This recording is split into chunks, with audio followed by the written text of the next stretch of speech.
Location, location, location. When we are dealing with angles and arcs and the relationship between an angle measure and an intercepted arc, it's all about the location of the vertex of the angle. So this video is going to focus on when we have an inscribed angle or an inscribed quadrilateral. And what inscribed angles mean is that the location of the vertex is on the circle. So, example, these two, the angle measure or the angle has a vertex point which is on the circle. Same thing here, my circle, my angle, the vertex of the angle is here. It is located on the circle.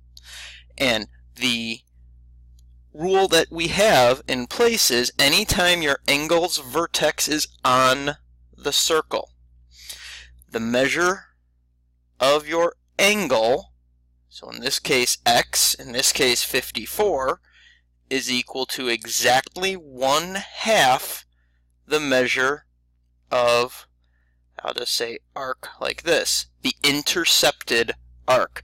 When we talk about intercepted, the intercepted arc is always the part of the arc that is in between the two rays of my angle. Okay? So my angle is x, my intercepted arc is 170. My angle is 54, the intercepted arc is x. So these two examples are kind of our direct relationship here. I know that the measure of my angle in this problem here, x, is equal to exactly 1/2 the measure of my arc, which is 170 degrees.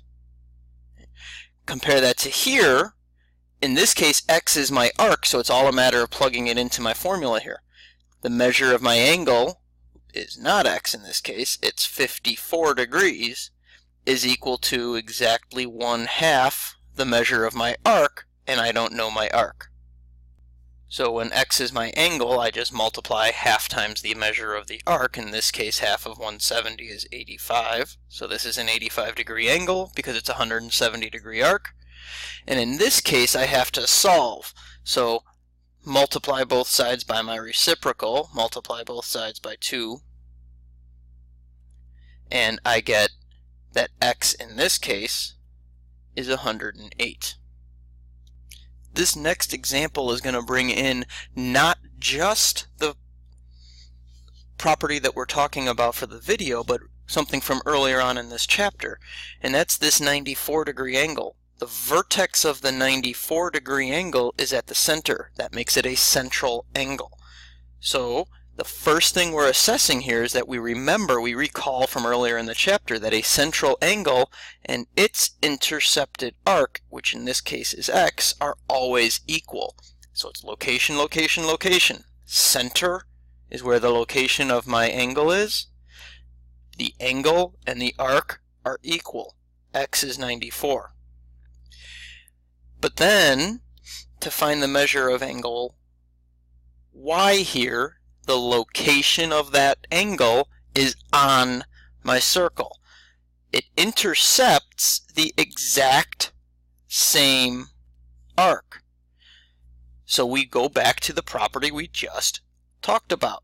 The measure of your angle is equal to exactly 1/2 the measure of its intercepted arc. And in this case, I know the intercepted arc is x, and I now know that that's 94 degrees. So I know that my angle y is equal to 1/2 of 94. Y then is 47. That's a 47 degree angle, 94 degree angle, 94 degree arc. All of this builds to this idea of an inscribed quadrilateral. We call it an inscribed quadrilateral because all 4 vertices are on the circle. What we want to recognize in an inscribed quadrilateral is, first and foremost, an entire circle has a measure of 360 degrees.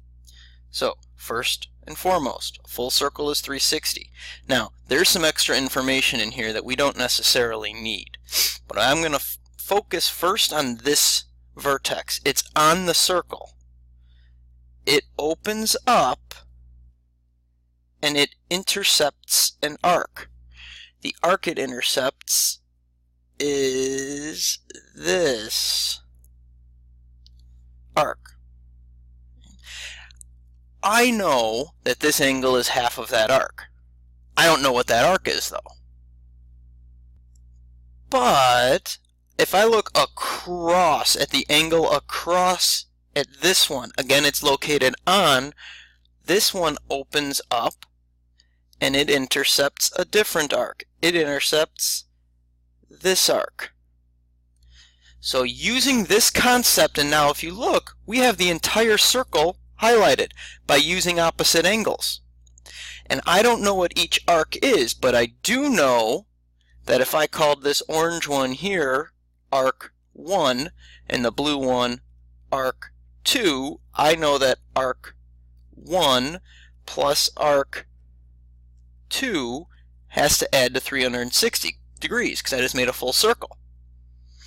Next, I know if I called this angle 1 and this angle 2, I know that angle 1 is exactly half of arc 1. And I know that angle 2 is exactly half of arc 2. So if I took half of both of these, I would have to take half of this. My angle 1, my angle 2, half of 360 is 180. So I'm always going to be able to recognize that this angle and this angle, because they're opposite angles, are going to be supplementary. Okay. I now know that my angle 1, which is 2x plus 40, plus my angle 2, which is 6x plus 4, has to equal 180 degrees. Again, let me walk through that. Assuming we recognize that arc 1 and arc 2 are 360, let's now apply the fact that we know angle 1, the measure of angle 1, is equal to 1/2 the measure of arc 1. So if I took 1/2 arc 1, this is actually just the measure of angle 1. And then the same concept over here, angle 2 is 1/2 of arc 2, so the measure of angle 2 is 1/2 of arc 2. So 1/2 of this, and I'm doing 1/2 times and 1/2. I can only algebraically do that if I take 1/2 of this side as well. That's angle 2. Angle 1 plus angle 2 equals 180. And that's what we did up here. The rest is algebra to solve. Solving for x gets me that x is 17. The most important component of this problem is recognizing how we got to angle 1 plus angle 2 equals 180.